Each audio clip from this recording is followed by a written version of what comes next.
Hello bachcho, let's read the question.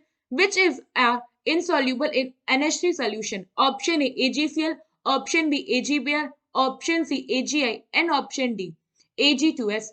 So question में क्या पूछा है, इनमें से कौन सा जो कंपाउंड है वो इनसॉल्युबल है अमोनिया सोल्यूशन में। तो सबसे पहले अमोनिया सोल्यूशन होता क्या है, अमोनिया सोल्यूशन होता है NH4OH ना। एक एक करके हम सारे कंपाउंड्स का रिएक्शन देखते हैं कि वो रिएक्ट हो पा रहा है या नहीं। सबसे पहले तो जो हमारा AgCl है, AgCl जब अमोनिया सोल्यूशन यानी कि NH4OH के साथ रिएक्ट करता है तो ये इसके साथ रिएक्ट करके एक कॉम्प्लेक्स बनाता है जो कि सॉल्युबल होता है अमोनिया में। तो ये कॉम्प्लेक्स होता है AgNH3 होल ट्वाइस, यहाँ हो गया Cl, और इसके साथ साथ कुछ बनाता है ये वाटर मॉलिक्यूल्स ना। ये जो कंपाउंड होता है ये सॉल्युबल होता है और इस कंपाउंड के फॉर्मेशन की वजह से हम कहते हैं कि जो AgCl है वो अमोनिया सोल्यूशन में सॉल्युबल है ना। अगर आप इक्वेशन बैलेंस करो तो हम यहाँ कर देंगे 2, क्योंकि हमारा नाइट्रोजन प्रोडक्ट साइड कितना था 2। और अगर आप देखो तो यहाँ पे हमारा overall 4 5 8 9 and this is 6 7 8 and यहाँ पे क्या हो जाएगा, यहाँ पे भी हम 2 कर देंगे अपना इक्वेशन बैलेंस करने के लिए। तो अब क्या होगा हमारा इक्वेशन बैलेंस, और ये जो सॉल्युबल कॉम्प्लेक्स फॉर्म हुआ है इसी वजह से हमारा जो कंपाउंड है AgCl वो सॉल्युबल है ना। सेकेंड हमारा कंपाउंड यहाँ पे है AgBr।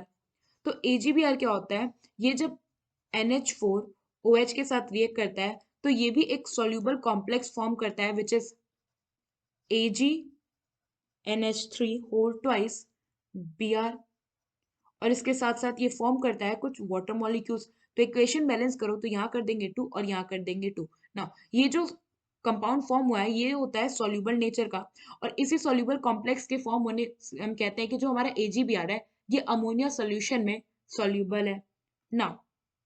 फोर्थ थर्ड है हमारे पास AgI। नाउ AgI और Ag2S both are, AgI and Ag2S both are insoluble insoluble in ammonia, this is NH3 solution।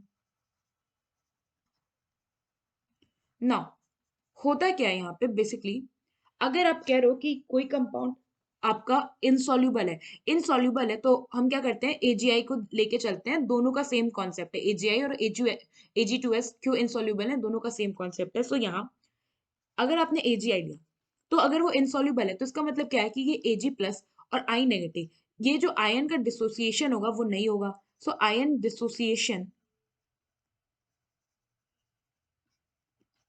Is very less. तो क्योंकि यहाँ आयन का डिसोसिएशन नहीं हो रहा है, और वहीं अगर आप कंपाउंड देखो AgCl, तो AgCl में क्या होता है, ये जब डिसोसिएट, ये क्योंकि सॉल्युबल होता है ये डिसोसिएट हो जाएगा आपका Ag plus and Cl minus में। तो यहाँ पे ये जो AgCl का रिएक्शन है ये क्या होता है, ये रिवर्सिबल रिएक्शन होता है। अब होता क्या है कि यहाँ पे ये जो Ag आपका फॉर्म हुआ है ये Ag प्लस आयन है, ये Ag प्लस आयन क्या करता है, अमोनिया के कॉम्प्लेक्स जब बन रहा होता है तो उस कॉम्प्लेक्स में चला जाएगा।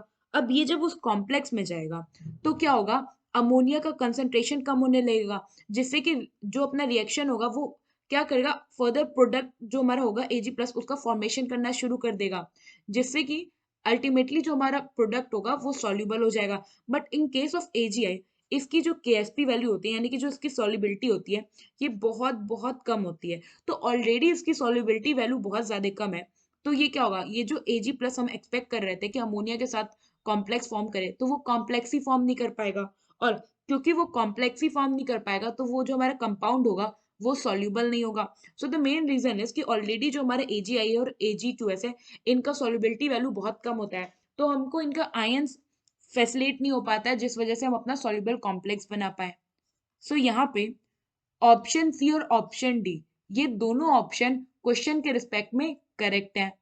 आई होप आपको ये क्वेश्चन समझ आया होगा। Thank you.